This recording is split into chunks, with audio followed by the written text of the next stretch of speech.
All right, so Ant-Man and the Wasp: Quantumania. I had a chance to check it out, and I have to tell you, I was not impressed. I think the trailers are way better than the movie. I didn't hate it, but I didn't love it. And I loved the last two Ant-Man movies, so I really wanted to love the third one. I mean, they were even going into the quantum realm, so I thought for sure this was going to be a home run. And I have to say, Ant-Man deserved a better movie. So if you want to hear 3 reasons why I think Ant-Man and the Wasp: Quantumania was just meh, keep listening.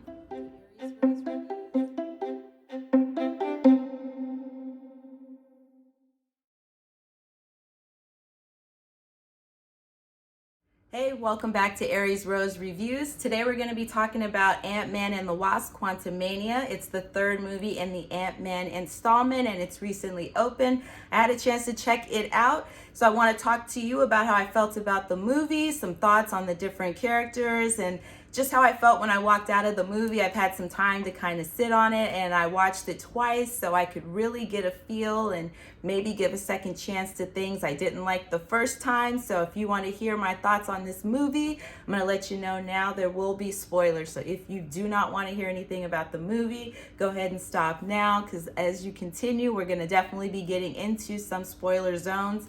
Not too bad, but there will be some spoilers, so this is your warning. So first, let's start off with what the movie is about, just in case you're not familiar. Scott Lang and Hope Van Dyne, along with Hank Pym and Janet Van Dyne, explore the quantum realm where they interact with strange creatures and embark on an adventure that goes beyond the limits of what they thought was possible.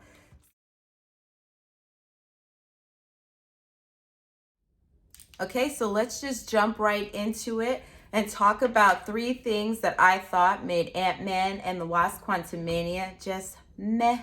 So first off, the quantum realm. I thought they did a beautiful job with what it looked like, and I enjoyed the scenery, the colors, the vibrancy of it, but I missed a real story. I thought there was potential there to talk about more about how it became what it is, the things that were living there, why some were more human than others, why some were just flat out robots. Like, how did they all come to be there? Various different organisms and different life forms, and they have bars and they seem to interact similar to humans, but where would you have come into contact with humans except for Kang and Janet, who just randomly ended up there? It just, some of it didn't make sense to me for the place where you were. I thought there was a lot of potential to explore it just as it was, but it did give me a throwback to Journey to the Center of the Earth, or some kind of a Guardians of the Galaxy, kind of Star Wars, Star Trek feel with it. And I thought that it just should have went in a different direction to give the quantum realm its own real identity. Nice enough job, but I thought it left a lot to be desired. There was more that could have been done with that, such as the story between Janet and Bill Murray, who shows up in the movie. And really, I enjoy Bill Murray. Who doesn't enjoy Bill Murray? Every time he makes a cameo, it makes me happy, smile. I thought he did what he was supposed to do. He stood out because I definitely remember him being in the movie. He probably stood out to me as one of the top characters in the movie, although he was just in there for a short scene. But I would have liked to have seen some of that explored more. It felt like we just dropped in to this place and we're supposed to know more than we did going in. I wanted to know more about Janet's time there. It kind of seemed interesting. Definitely who she'd come into contact out there was interesting with, but it wasn't explored enough. And the quantum realm creatures, when they did their rebellion, it was so hard for me to get into it because I didn't know enough about them. Even when one of them passed away, there was just no emotion that I could feel because there was no development about them, their story, why they were doing what they were doing. It was just very rushed and brushed over. And I'd have to say that the speech that Cassie gave to motivate everybody was probably one of the weakest pep talk, go to war speeches that I've ever heard. The potential was there, just yet another one where it was not reached. So the concept of the quantum realm and doing the movie there, I was 100% on board with, and that's a big chunk of what got me to the theater. I just thought what they did with it did not do it justice for where we could have gone with the story. To MODOK.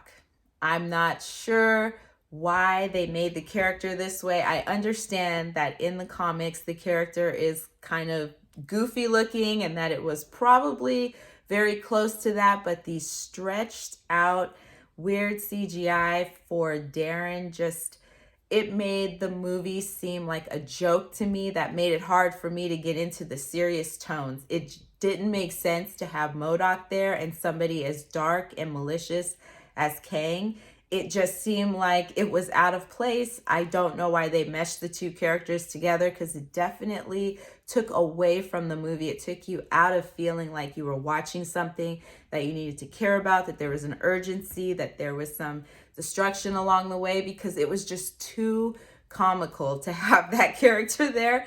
That one, it just threw me all the way off when the mask came off. I just instantly just fell out of the movie. I'm like, okay, you lost me already. It's just getting too goofy now. And I loved the Ant-Man movies. I would have much rather liked to see Luis in there as comic relief, if that's what MODOK was supposed to be, because that character is somebody that I enjoy, that truly made me laugh.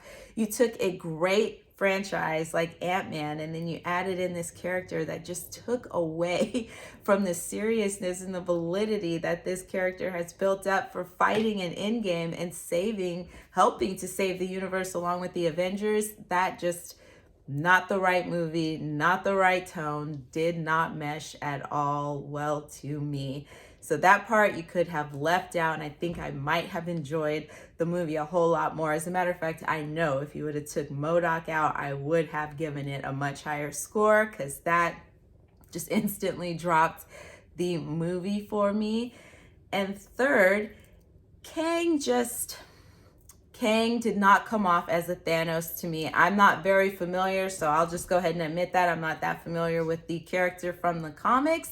And I thought the actor, Jonathan Majors, did a fantastic job, but I just didn't fear this character in the way that I think it was supposed to come off. And part of it was because MODOK throws off the whole vibe between the two, because you have somebody who's just burning at all cylinders, doing a great acting performance, that's kind of bouncing off something that throws off the tone with the levity and complete comical look. So it really kind of threw a little bit of water on that fantastic acting, where I might have felt he was the more menacing character than it ended up coming off as. All in all, I thought that Ant-Man and the Wasp: Quantumania 3, it's definitely worth going to see in the theaters, because I think the quantum realm is something that you have to see on a big screen to really get immersed and feel that you're a part of that world. And if you're going to go see that movie, go see it in the theaters. I think that's an experience that you cannot get around.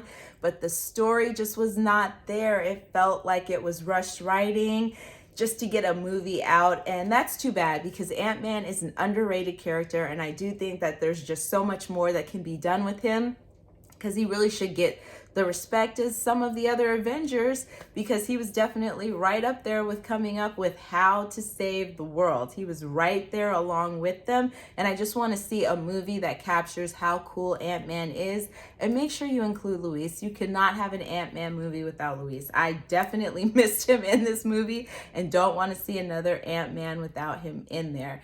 Let me know if you had a chance to check out Ant-Man and the Wasp: Quantumania 3. Did you like it? Was there a scene or a character that stood out to you? Was there something that you didn't care for? Let's keep the conversation going in the comments. If you like this review and you'd like to see more, please make sure you like, share, and subscribe. Thank you so much, and we'll see you on the next one.